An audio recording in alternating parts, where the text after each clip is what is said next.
this weekend we got Canelo trying to do something you successfully accomplished and moving up from middleweight to light heavyweight to become champ.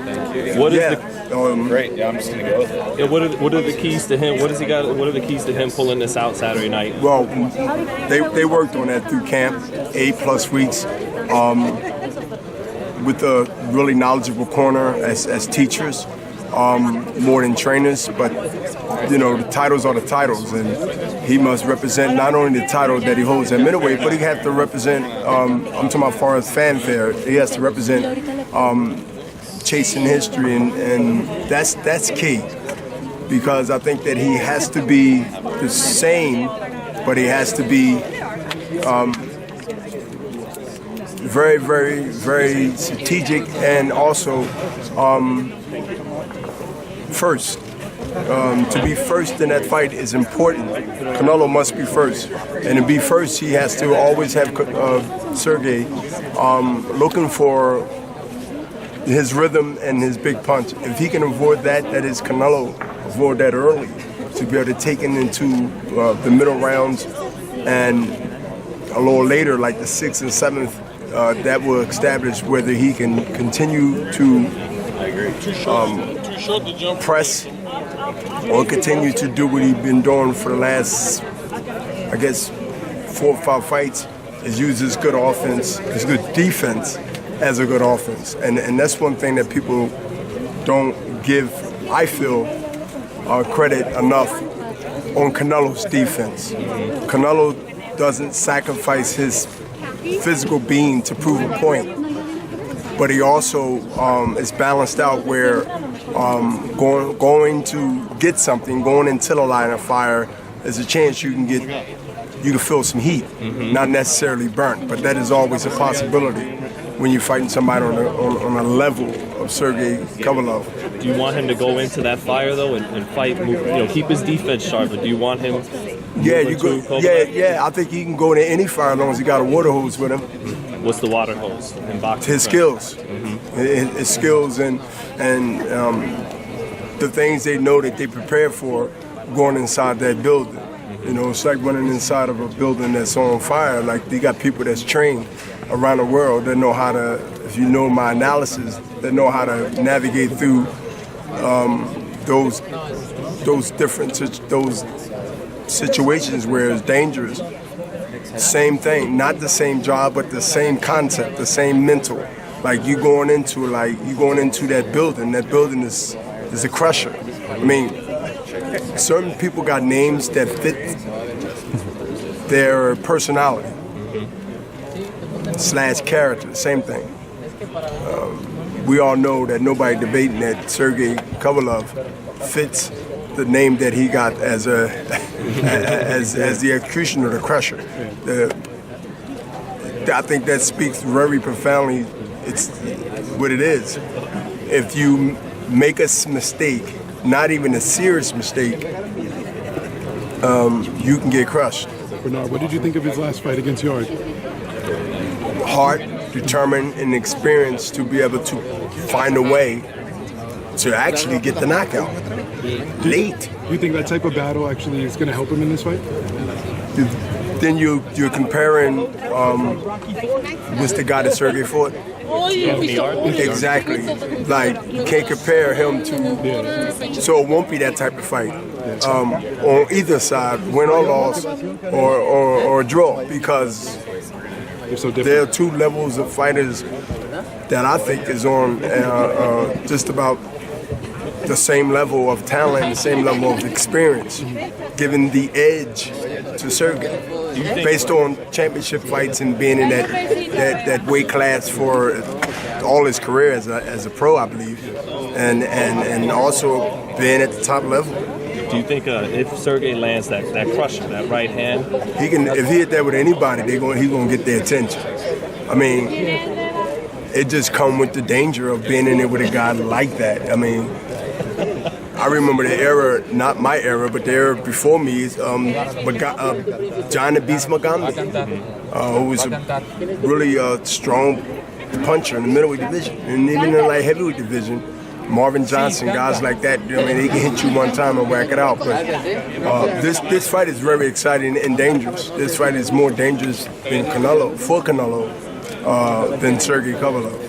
Do you see body punching playing as big a role for Canelo as everyone's talking about? I see it could have been if everybody wasn't telling it first. I mean, we gotta understand, like how do you get the logic? I mean, Muchas gracias, Canelo. to sit back and you know, it's totally different. We all ruined the game plan now. No, it ain't really the game plan because they've been saying it. They've been saying it for a while, man, about, you know, body. I mean, you tell somebody you're coming to rob their bank tomorrow, they're going to be ready for you. So, I mean, I think if it was an opportunity where a body can be exploited, all that went out the window because y'all told. We spoke to and questions was asked about it. I think the skills more than the body shot be something that's going to be what we look for. But I think the skills are going to override anything else that everybody predicting. Nobody's predicting the skill level, and one guy I feel is getting better, and the other guy I feel has been the same and damn good at the same. So do you like the guy that's getting better every time he fights, or do you like the guy that's not going down, but he's actually who he is and going to be? Bernard, do you feel like... Give me the guy that's learning all the time, that's got his feet wet and still learning, which could be scary if I was somebody, his opponent. Like, you'd be looking at like he's getting better, and other guys staying. One of Kovalev's sparring partners told us that just working with him, he's the master at controlling the range and distance. Yeah. How does Canelo counteract that? Because obviously he has the reach disadvantage. I think the logic tells you in boxing, you fighting a taller guy with a longer reach, you don't want to be outside that long reach. You want to actually be within inside his elbow or left where you can go ahead and make him uncomfortable. A taller guy with longer arms need distance. He needs comfortability mentally and physically. He needs you 2 to 3 feet away from him so he can pick you off like a sniper. You know, that's why snipers from a distance, right? They're not up in front of you like this trying to get you. So once you get close to them, they can't get the radar on you, so they need distance. So you take that distance away, it becomes a different fight that he has to fight here and physically. Because of the style they've been fighting, the height that they stand, and the reach that they have, they must need, like fishing. You got to throw that rod out there, and you're hoping something get hooked on there. The same day with Sergey's left hand, it's like the fish, it's like the worm on a fish hook. You anchor it out, right? And you just wind it back in. And you look for some tugging. And if that, I've been taking my fishing lesson. And if you feel some tugging on there, you can't yank it real fast because you'll lose your hook if you got something. So you sort of got to talk to it. You sort of got to let it, sometimes you got to let it loose, the string, so you can have the fish thinking that, you know, he's not attached to anything, which he is, right? And then you will him in when they get tired. And they come in kind of calmly and not aware. And boom, it happens. Sergey set his prey. They become prey. He set his prey up that way. And you have to actually counteract that. You have to have intelligence, not necessarily strength, and you also have to have a boxing IQ of a young, hungry, got a taste of what boxing can bring you on this level. So that side of the system now is just wanting more of history and making history, and there are chances that he's taking as we get closer to November 2nd. Bernard, do you feel like Kovalev, in being aggressive, sometimes he gives up that height you were talking about just now? And well, I don't think Canelo can take advantage of that. I don't think that he's actually being aggressive and he's taking away from something that he should be using to his advantage. I think that he feels that if he can mentally jump on a person, which he's not used to being named that way, or at least styled that way, it worked sometimes. No, matter of fact, it worked more than sometimes because he's been successful. But I think this time is going to be a little bit more difficult going in with a guy of Canelo's level and where he's at right now. I think that his key to victory is to be at least 3.5 feet away, using his reach, and making it very difficult for the shorter guy to work his way in. And if he do get in, he pays such a price where the round go round by round, round by round, there's physically nothing left later in the rounds to be able to exert yourself, to be able to what? To be able to take over if you have that opportunity. Bernard, How much prices you willing to take? Canelo's willing to take to get through the first line of defense, and that's the jab. He gets past the jab early. Some of y'all gonna be upset, but y'all not gonna be working late. Knockout. I'll say TKO maybe more than anything. I don't think any guy's going to have. Well, I think that anybody have a chance of knocking somebody out, it'll be Sergey with his punch in light heavyweight that he's been there and he's comfortable. I think he's a stronger puncher, but I think that the quicker, the sharper, the IQ, the way you think, the way he responds when he thinks, that's hands down Canelo, and I think that's going to be the key to one of his, if not the success of this fight. Would that feel good for you? What? Would that feel good for you though? Being the history you have with Kovalev and Canelo's your guy? I think anybody can. Listen. I take intelligence over muscle and brains. I take intelligence over muscle and strength and all that stuff any day, because I know intelligence can navigate through all that other stuff. And so Canelo is very intelligent in that ring, and he's getting. To be honest with you, I'm gonna be around and say he's not learning anymore because he's gonna have a long career. But right now, I see him learning every fight, and I've seen this ever since the schooling and degree, the bachelor degree he got from Mayweather. I mean, this is facts. This ain't me having a conversation. I do want to go eat. You know, I'm a vegan and I'm kind of starving. I ate twice. Would you like him getting revenge? I'm going to eat 3 more times if I get to bed. So I'm going to do like 2 more, and I'm going. So you want to hog? Y'all let him hog it up. Y'all gonna hog it up.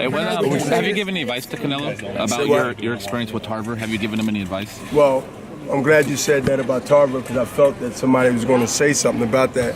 And let me tell you what I didn't say on the podium, because I was waiting. I say it tomorrow. I say it now, but I'm gonna say it tomorrow again. So y'all get it now.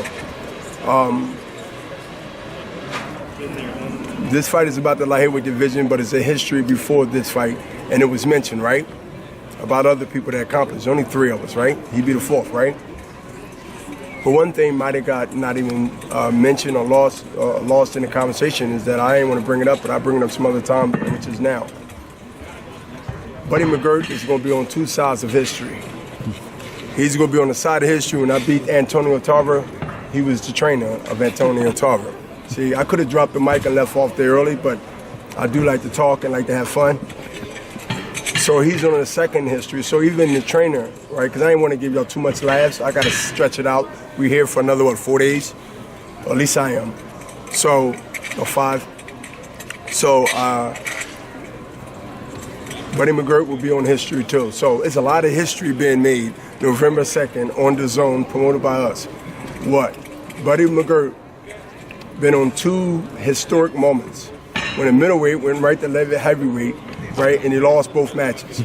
I mean, come on, I couldn't write this up. I'm not that much of a genius, right? I definitely believe in luck, because every time I committed a crime, I got caught, right? So my whole, and did 5 years. So my whole thing is, when you look at the whole landscape, everybody's making history November 2nd. Canelo, who's well-deserved, I believe will make history. Buddy McGirt will make history. Why? He would better tell his grandkids that he was involved in 2 fights that was major. That was major, and it's not a list in a crowded house and that making that history. If you heard him, I think 4 times it's been done, right?